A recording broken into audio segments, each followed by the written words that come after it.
Olá, meus amores, vamos para mais uma aulinha de história e hoje nós vamos estar fazendo uma revisão sobre a Grécia Antiga. Os gregos eles viveram na extremidade sul da Península Balcânica e sua cultura se desenvolveu a partir da fusão das diversas populações que lá se estabeleceram nos últimos 4.000 anos. Devido à sua posição geográfica, a Grécia foi o elo entre a Europa e os povos do Oriente. Seu relevo montanhoso dificultava a comunicação interna, prejudicando a formação de um governo central e favorecendo o isolamento entre as comunidades gregas. Eles ficavam entre as montanhas, então não tinha como as pessoas ficarem toda hora se deslocando para a Grécia. Há 2.000 anos antes de Cristo, a Península Balcânica era habitada por grupos de pastores seminômades. E então, depois começou a ser ocupada por povos indo-europeus, provenientes da Europa e da Ásia. Entre eles, quais eram os povos que habitavam, então, a Península Balcânica? Nós tínhamos os aqueus, eólios, jônicos e dóris. As comunidades viviam independentemente uma das outras e eram organizadas em famílias coletivas. Eles eram chamados de genos, que reuniam descendentes de um antepassado comum. Cada geno era chefiado por um membro da família mais velho. Então, o mais velho da família era o chefe deles, que se chamava pater. Ele era autoridade militar, religiosa e também política. As colônias, eram politicamente independentes, apesar de manterem vínculos com suas cidades de origem. Então, além dessas comunidades, surgiram as colônias. De tanta guerra, tantas coisas, eles saíram e formaram colônias. As principais colônias tinha o Mar Negro, o Bizânico, hoje conhecido como Istambul. Tinha na Península Itálica o Tarento, Crotona e Siracusa. Na Ásia Menor tinha a Fócia, Esmirna e Éfeso e o Mileto. E na Gália, Massília, hoje Marsella. As tensões sociais e as crises levaram alguns genos a se unirem, formando uma fátria. Certo número de fátrias reunidas formavam uma tribo. Aos poucos, as tribos de cada região passaram a se agrupar, formando polis. A cidade, que eram as polis, eram cidades-estados gregas, que era uma cidade. O que era essa cidade-estado? Era uma cidade independente que tinha seu próprio governo e não dependia do poder centralizado exterior. Então, o que era a cidade-estado? Era uma cidade independente, que não dependia de outros governos, de um poder centralizado do exterior, de outros lugares. Cada cidade-estado era governado por um rei. Como era chamado esse rei? Basileus. Ele era assessorado por um conselho formado por representantes da aristocracia. A Grécia teve inúmeras cidades-estados. As mais importantes foram Esparta e Atenas. Falando um pouco sobre Atenas, que foi o berço da democracia, onde surgiu, a cidade de Atenas foi localizada na Ática, nas proximidades do Mar Egeu, e formou-se com a aglutinação de tribos jônicas. O que é aglutinação? Junção, Conforme eles foram se juntando, os povos, a tribo jônica, surgiu-se Atenas. A sociedade ateniense era formada pelas seguintes camadas sociais. Eupátrias, deixa a tia pegar aqui, as camadas sociais, essas eram as camadas sociais. Aí a primeira, eupátrias, aqui viviam quem? Os bem-nascidos, que era a camada aristocrática, que tinha os privilégios constituídos pelas grandes propriedades de terra. Então, só vivia aqui as pessoas que tinham condições financeiras. Depois vinha os geórgios, que eram os pequenos proprietários de terras em região pouco férteis. Depois vinha tetas, que não possuíam terras, eram trabalhadores que recebiam pagamento. E por último, tá escurinho, né? A tia podia ter clareado, mas não clareou. Os demiurgos, que eram os artesãos e comerciantes concentrados no litoral. Os estrangeiros que moravam em Atenas geralmente dedicavam-se às atividades comerciais e ao artesanato. Formavam-se a camada dos metecos. Qual foi a primeira forma de governo de Atenas? Monarquia, que era o poder era exercido por um rei intitulado Basileus também. Os confrontos entre os grupos sociais levaram a uma prolongada crise política, em que muitas formas de governo se sucederam, até que Clístenes, um aristocrata, realizou reformas que deram origem à democracia ateniense. Então, primeiramente, a forma de governo era a monarquia.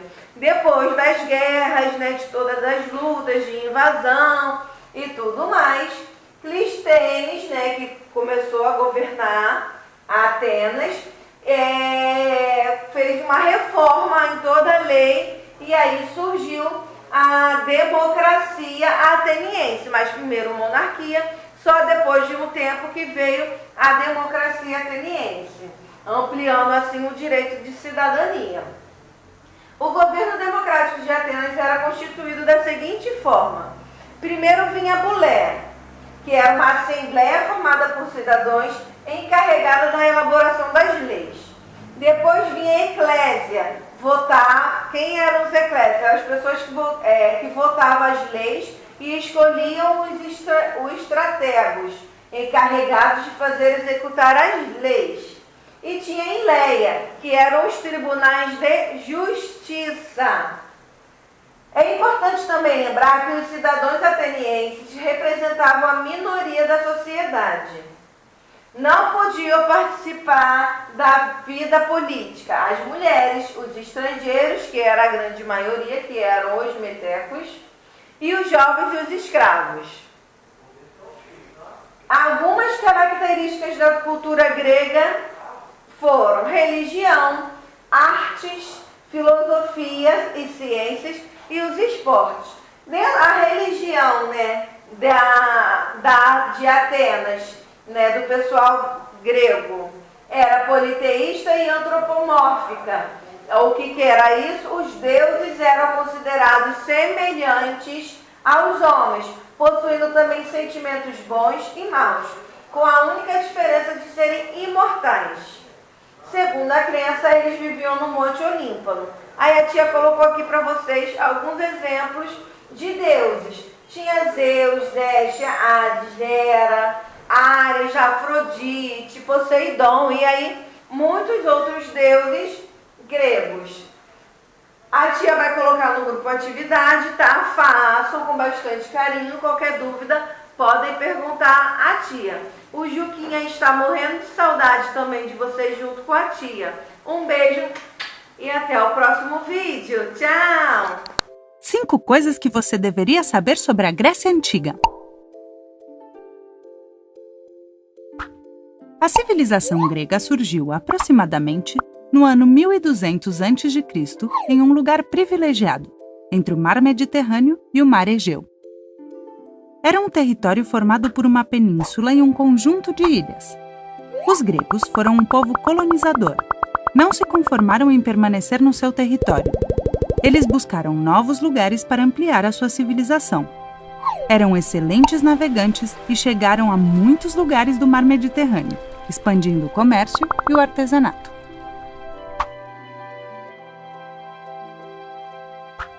Os gregos chamavam as cidades de polis, e cada uma tinha o seu próprio governo. Estavam muito bem organizadas e todas tinham a ágora, a praça da cidade, a acrópole, a zona mais alta da polis, o teatro, onde representavam comédias e tragédias, as muralhas, que defendiam a cidade, e o Partenon, o templo onde veneravam os deuses. Esparta e Atenas são exemplos de cidades conhecidas e poderosas daquela época. Em algumas ocasiões, as polis tiveram conflitos e chegaram a realizar várias guerras, com a finalidade de ampliar o seu poder e o seu território.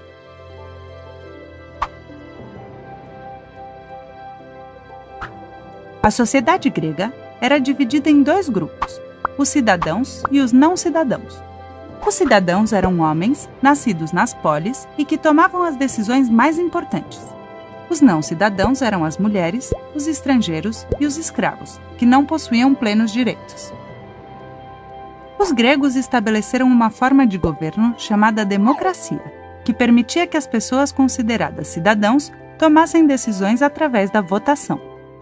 Os gregos eram politeístas, ou seja, tinham vários deuses. Você conhece o Ares, o deus da guerra? E o Poseidon, o deus do mar? Eu acho que você já sabe que Zeus era o deus de todos os deuses.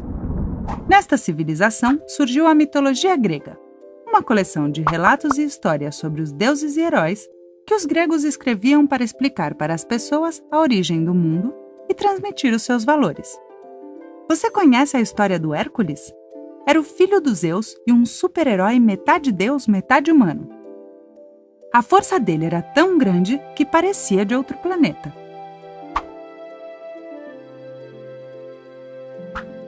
Os gregos eram extremamente curiosos e tinham vontade de conhecer tudo o que acontecia ao redor deles, seja sobre a natureza ou sobre o próprio ser humano. Assim, surgiu a filosofia, que em grego pode ser traduzida como amor à sabedoria. Alguns dos filósofos mais conhecidos são Platão e Aristóteles. Também neste período existiram matemáticos importantes, como Pitágoras e o Arquimedes, que tentaram aplicar a geometria e os números nas construções e na vida das pessoas. O interesse da civilização grega pela inteligência e pelo conhecimento fez com que ela se expandisse por todo o Mediterrâneo.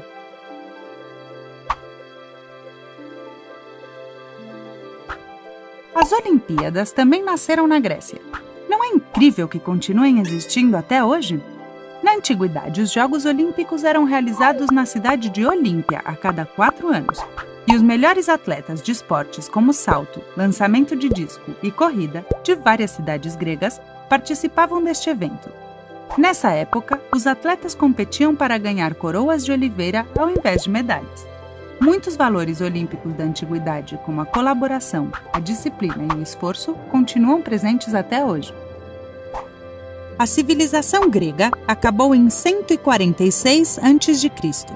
Porém, hoje em dia a Grécia Antiga continua presente na nossa sociedade, na política, na cultura, na filosofia e inclusive no esporte. Estas são as 5 coisas que você deveria saber sobre a Grécia Antiga. Gostou?